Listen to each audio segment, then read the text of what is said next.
Welcome back to our channel. Hope you are all doing well. Now I will explain the glucose. So let's get started. Glucose, जैसे मैंने आपको पिछली video में बताया था monosaccharides होते हैं, उसके अदर फर्दर एग्जांपल्स हैं। फर्स्ट मैं आपको ग्लूकोज के बारे में बताऊंगी, जिसका फॉर्मूला होता है C6H12O6, जिसको हम डेक्सट्रोज बोलते हैं और ग्रेप शुगर बोलते हैं। ग्रेप शुगर इसे क्यों बोलते हैं? क्योंकि जो ग्लूकोज होता है वो हमें कहाँ से मिलता है? राइप ग्रेप से। जो हमारे राइपन ग्रेप्स होते हैं वहाँ से हमें ग्लूकोज मिलता है मेनली। ठीक है, उसके बाद मैंने आपको बताया इसको डेक्सट्रोस बोलते हैं। अब ये आपको पता होना चाहिए कि इसको डेक्सट्रोस क्यों बोलते हैं, क्योंकि जो ग्लूकोज का जो आपका फॉर्मूला मेनली होता है वो ऐसे होता है। अगर हम इसको ओपन चेन करें, CHCHOH,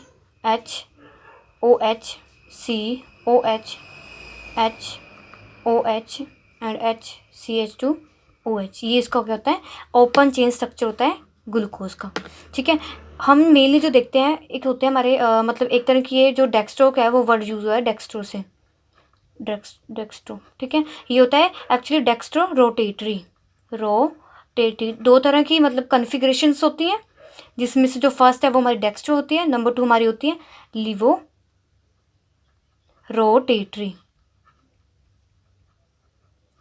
रोटेटरी कन्फिग्रेशन।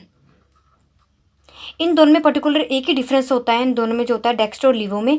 जब जो डेक्स्ट्रो होती है, जब हम किसी भी मॉलिक्यूल्स या किसी भी स्ट्रक्चर को उसको मिरर के आगे रखते हैं, तो अगर जो वो अगर मैं इस पर्टिकुलर इस कार्बन पे लेते हैं, जो कार्बन एटम ये वाला है, मेनली इसके लिए यूज़ किया जाता है। अगर ये जो OH हमारा OH ग्रुप है, हाइड्रोक्सिल ग्रुप है, वो अगर राइट की तरफ है, जो कि राइट की तरफ है, तब हम उसको बोलते हैं डेक्स्ट्रो रोटेटरी। अगर यही कार्बन एटम अगर ये यहाँ होता OH और यहाँ पे ये H होता, और जो हमारा हाइड्रोक्सिल ग्रुप है वो लेफ्ट साइड होता, तब हम इसको बोलते हैं लिवो रोटेटरी।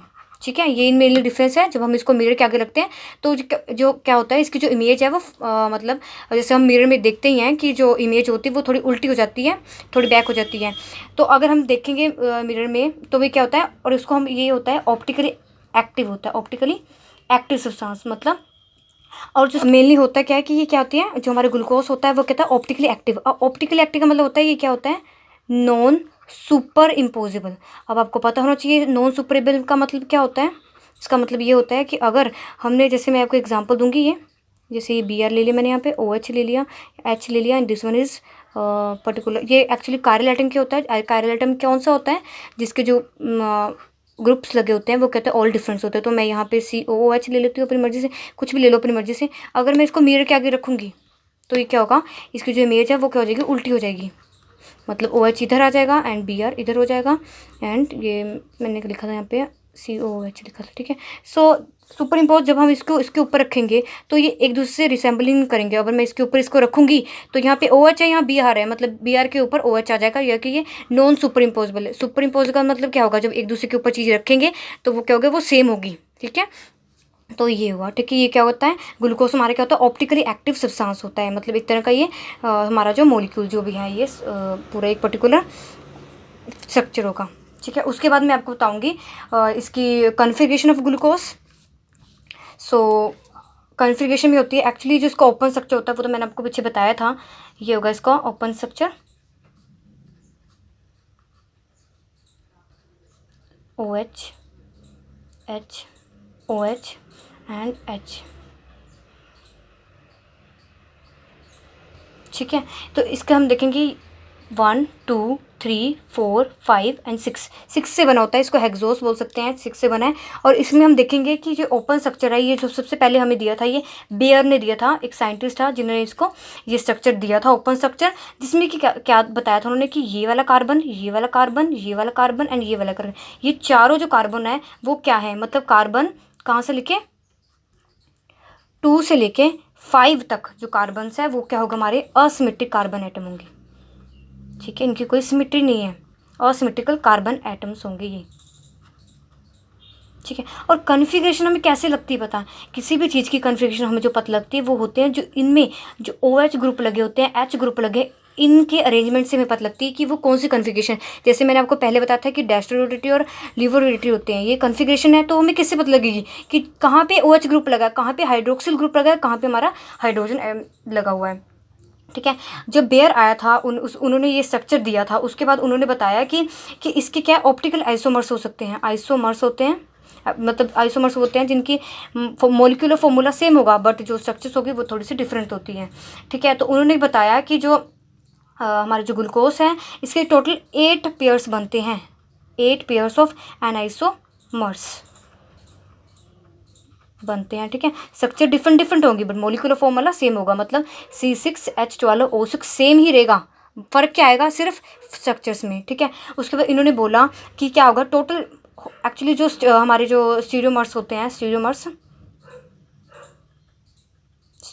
होते हैं हमारे, वो उनकी जो फॉर्मूला होता है पर्टिकुलर होता है ये वाला 2n। ठीक है, तो इनका जो इसका जो आता है, तो ये जो n होते हैं वो हमारे होते हैं कितने, हमारे जो क्या है असिमेट्रिक कार्बन एटम्स है, यानी कि वो कौन से हैं, हमारे जो कायरल एटम्स है वो कितने हैं। तो यहाँ पे हमने देखा हमारे 4 आएंगे, तो इससे भी लग जाएगा पता है कि 2 ⁴ is that is equal to 16, तो हमारे टोटल स्टीरियोमर्स हो गए वो 16 बनेंगे। इस तरह के जो ग्लूकोज है उसके जो स्टीरियोमर्स है वो टोटल कितने आएंगे, 16 स्टीरियोमर्स आएंगे। है तो जैसे गैलेक्टोस होता है हमारा और मतलब जैसे स्टीरियोमर आएगा हमारा, एक गैलेक्टोस आएगा, फिर मैनोस आएगा।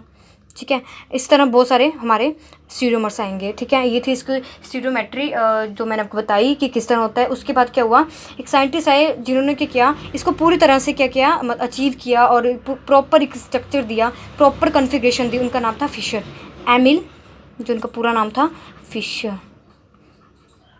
ठीक है, और हमें पता ही है फिशर कॉन्फ़िगरेशन भी इन्होंने दी थी, तो इनके नाम पर ही ये रखी गई थी। इन्होंने इसका पूरा एक फॉर्म मतलब पूरा एक स्ट्रक्चर दी था, यही था एक्चुअली में पूरा, पर इसको जैसे उन्होंने लिखा था पॉजिटिव ग्लूकोज। ठीक है, ये पॉजिटिव हम इसको लेते हैं क्योंकि डेक्स्ट्रोडेटी होता है। ठीक है, तो ये राइट साइड होता है, पॉजिटिव तब लेते हैं राइट साइड के लिए, इसलिए हम इसको यूज़ करते हैं। उसके बाद मेरा जो नेक्स्ट टॉपिक है इसमें ही इसी मतलब मेरे वीडियो में म्यूटर रोटेशन है, म्यूटर रोटेशन ऑफ ग्लूकोज की म्यूटर रोटेशन। ठीक है, तो इसमें क्या होगा, अब एक तो म्यूटर रोटेशन के पहले आपको ये पता होना चाहिए कि जो हमारे जो ग्लूकोज है उसके वो 2 फॉर्म्स में पाया जाता है, 2, एक होते हैं अल्फ़ा और एक होती है बीटा, मतलब alpha glucose and beta glucose. ठीक है, ये दोनों फॉर्म्स में पाया जाता है, इनकी क्रिस्टलाइजेशन फॉर्म है, इनकी क्रिस्टलाइन फॉर्म है। ठीक है, तो इनमें मेनली कोई डिफरेंस होता नहीं है, ज़्यादातर इनका कोई डिफरेंस नहीं है, बट मेनली जो इनकी जो स्ट्रक्चर्स हैं उनमें थोड़ा सा डिफरेंस आ जाता है। वो भी ये है इनके, मैं आपको इनका स्ट्रक्चर बता देती हूँ, इनके स्ट्रक्चर कैसे होंगे।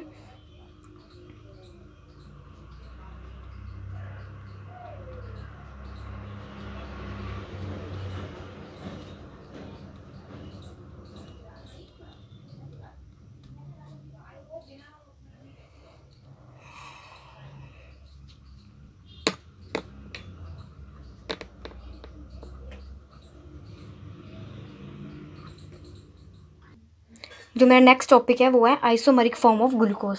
तो ग्लूकोज की 2 तरह की आइसोमरिक फॉर्म्स होती हैं, एक होती है अल्फ़ा और एक होती है बीटा, मतलब होती है alpha glucose and beta glucose. 2 तरह की होती है ये फॉर्म। इनमें जो मेनली डिफरेंस होता है, एक तो इनका होता है जो मेल्टिंग पॉइंट, इसका जो मेल्टिंग पॉइंट होता है वो होता है 419 केल्विन, और जो हमारा इसका मेल्टिंग पॉइंट होता है बीटे वाले का, उसका होता है हमारा 428 केल्विन। ठीक है, और इसकी स्पेसिफिक रोटेशन जो होती है, स्पेसिफिक रोटेशन जो होती है हमारी, वो होती है इसकी हमारे पास +112 डिग्री, और जो इसकी होती है वो हमारे पास होती है 18.7 डिग्री पॉजिटिव। ठीक है, ठीक है, इसके बाद मैं आपको बताऊंगी, पहले इनके मैं स्ट्रक्चर्स के बारे में बता देती हूँ, इनमें स्ट्रक्चर में क्या डिफरेंस आता है। तो इसका स्ट्रक्चर ऐसे होता है, OH H H OH OH H H, जिसको मैं आपको इसका हेमिस्टल जो स्ट्रक्चर है वो बता रही हूँ अल्फ़ा का। ठीक है, ये हो गया अल्फ़ा का, और this one is for beta glucose.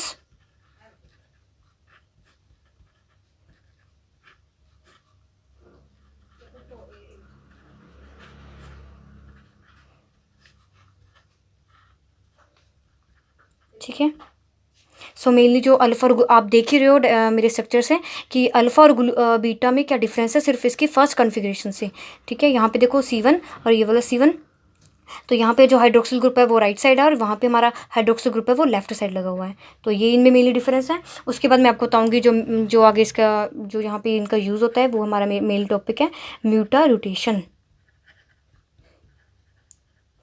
ठीक है, अब ये क्या होता है, जो ये अल्फ़ा और बीटा ये दोनों ही क्या है, स्टेबल होते हैं, स्टेबल इनके स्ट्रक्चर्स होते हैं, क्वाइट ये स्टेबल होते हैं येट। पर लेकिन क्या होता है, जब हम इनको एक्वा सोल्यूशन मतलब किसी भी एक्वा सोल्यूशन में डाल देते हैं, इनको जब डाल दिया जाता है तब क्या होता है, ये स्लोली एक इक्विलिब्रियम मिक्सचर में कन्वर्ट हो जाते हैं। ठीक है, उसके बाद मैं आपको एक्चुअली ये बताती हूँ प्रॉपर इसका जो किस तरह ये चेंज होते हैं। जैसे ये अल्फ़ा ग्लूकोज हमारा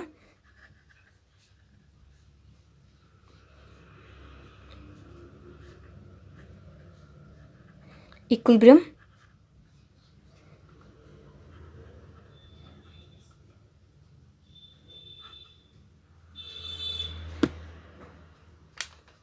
मिक्सचर बीटा डी लिख दो, डी लिखा नहीं मैंने पहले, डेक्स्ट्रो के लिए डी यूज़ किया गया है, इसमें भी आप लिख सकते हो इसको। ठीक है, सो मैंने अभी आपको बताया इसकी जो इनकी डिफरेंस होगा वो एक्चुअली इनके स्पेसिफिक रोटेशन की वजह से होगा। जैसे ये है 112 degree and for equilibrium it is about plus 52 point degree 7 degree and for this 18.7 degree. ठीक है, तो इसमें क्या होता है म्यूटेशन में क्या होता है, जब अल्फ़ा को हम एक्वा सोल्यूशन में डालते हैं तो क्या होता है, उसकी जो स्पेसिफिक रोटेशन है वो डिक्रीज हो जाती है फ्रॉम 112 से लेके 52.7 डिग्री तक। और होता क्या है, जब वो अपने इक्विलिब्रियम पोजीशन पे आ जाता है और जब ये इक्विलिब्रियम पोजीशन आएगा तो इसका मतलब ये उसका ओपन स्ट्रक्चर है। ठीक है, जो मेनली जो होता है इसका स्ट्रक्चर वो वाला। ठीक है, और ये तो मैंने आपको ऊपर स्ट्रक्चर बता दिए, इन दोनों के सेम ही आएंगे। और यहाँ पे जो बीटा होता है उसको जब हम एक्वा सोल्यूशन डालते हैं तो उसकी जो स्पेसिफिक रोटेशन होती है वो इंक्रीज हो जाती है। जैसे कि आपको दिख ही रहा है 112 से लेके ये हो जा रहा है 52.7 और ये क्या है 18.7 से लेके 52.7 तक हो जा रहा है। तो एक्चुअली म्यूटेशन होती क्या है, तो म्यूटेशन क्या होती है, ये एक तरह का एक फिनोमिना है जिसमें क्या होता है, there will be a change of rotation, specific rotation में चेंज आता है of an optically active compound. मैंने आपको पहले ही बताया था कि ग्लूकोज हमारा क्या होता है, ऑप्टिकली एक्टिव कंपाउंड होता है। ऑप्टिकली एक्टिव मैंने आपको बताया था, पहले ही मैंने आपको बता दिया ऑप्टिकली एक्टिव सब्सटेंस क्या होता है। सो ये ऑप्टिकली एक्टिव कंपाउंड होता है। तो टाइम के अकॉर्डिंग देखा जाए तो ये क्या होता है, ये अपने इक्विलिब्रियम वैल्यू पर आ जाता है।